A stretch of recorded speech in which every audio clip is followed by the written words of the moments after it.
Jeshi la Polisi mkoa wa Ruvuma tarehe 5 mwezi wa pili 2026 katika kituo kikuu cha polisi wilaya ya Songea tulipokea taarifa toka kwa Tadei Jerome Kimalo, huyu ni mfanyabiashara, kuwa mfanyakazi wake ambaye ni wakala wa CRDB aitwaye Paulo Daniel Akweso aligundua kuibiwa fedha taslim shilingi milioni 147 na laki tatu na watu watatu ambao ni matapeli. Taarifa kamili ni kwamba tarehe 5 mwezi wa pili 2026 majira saa 6 mchana huko maeneo ya nyumba ya kulala wageni iitwayo Mwenda Pole iliyopo Bomba Mbili Songea mjini, Paulo Daniel Akweso ambaye ni wakala wa CRDB alifuatwa na watu watatu ambao kwa wakati huo majina yao alikuwa hayafahamu na kumlaghai kuwa kama anataka kupata utajiri wa haraka, hivyo awapatie kiasi cha fedha ili waweze kuzifanyia dawa na kuzalisha zaidi, na hivyo atakuwa tajiri mkubwa. Baada ya wakala huyo kuambiwa hivyo, alitoka katika nyumba hiyo ya kulala wageni ambayo ilikuwa amepangisha na kwenda kwa mawakala wadogo wadogo wapatao 9 na kukusanya kiasi cha fedha cha shilingi milioni 147 na laki tatu, na kuambia kuwa anaenda kuwekea fedha hizo katika akaunti zao za benki kama salio, yani frauds, ili waendelee kutoa huduma kwa wateja. Lakini wakala huyo hakwenda benki kama alivyowaambia, badala yake alienda nazo katika nyumba ya kulala wageni kama alivyoelekezwa na matapeli. Wakala huyo baada ya kufika katika nyumba ya kulala wageni alikutana na matapeli hao na kuambia, ambako walimwambia azitandaze pesa hizo kitandani kisha azipake mafuta na aondoke katika chumba hicho bila kukifunga, ili malaika waweze kuzichukua fedha hizo na watazirudisha zikiwa zimeongezeka zaidi ya hapo awali. Wakala huyo alitekeleza maagizo kwa kuondoka, na baada ya saa moja alirudi katika chumba hicho na kukuta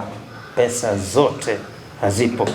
Hivyo akaamini kuwa malaika wamezichukua,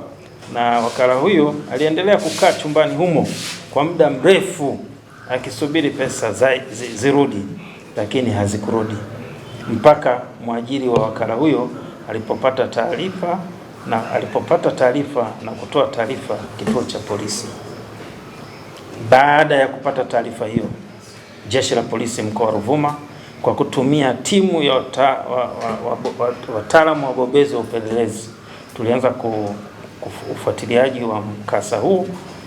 na ilipofika tarehe 17 mwezi wa pili 2026 huko mtaa wa Uhindini mkoa wa Dodoma tulifanikiwa kuwakamata watuhumiwa wawili ambao ni Elasta Kev Kangapi aka Bosi Anuniwi, huyu ana miaka 36, na Kevin Travatori Kangapi miaka 37. Majina sio halisi, na baada ya kuhojiwa walikiri kuhusika na tukio hilo wakishirikiana na mtuhumiwa mwingine Salva Kombas aka Chula,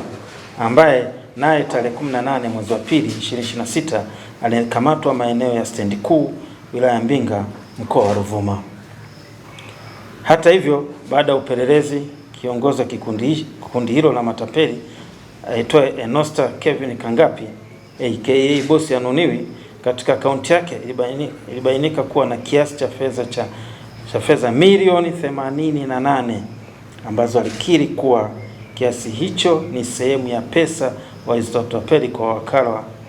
Paulo Daniel Akweso, na fedha zingine akiwa amenunua pikipiki 4 na viwanja 3 huko Mbinga. Watuhumiwa wote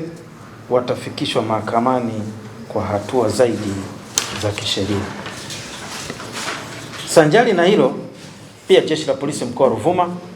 tumeendelea na operesheni kali za kuwasaka na kuwakamata wahalifu wa wizi wa mchana, wavunjaji na vibaka au aka vishandu wanaojihusisha na uporaji mikoba ya kina mama nyakati za usiku, ambapo kupitia operesheni hiyo tumefanikiwa kukamata wahalifu 22, kati yao mwanamke mmoja pamoja na pikipiki 38 zisizokuwa na namba za usajili plate number, ambazo zilikuwa zikitumika katika uporaji maeneo mbalimbali manispaa ya Songea. Aidha, kupitia operesheni hizo pia tumefanikiwa kukamata televisheni 9, radio aina ya sabufa 8 na pombe ya moshi lita 53, ambazo kati yake televisheni 4 na radio 2 zimetambuliwa na kukabidhiwa kwa wahusika.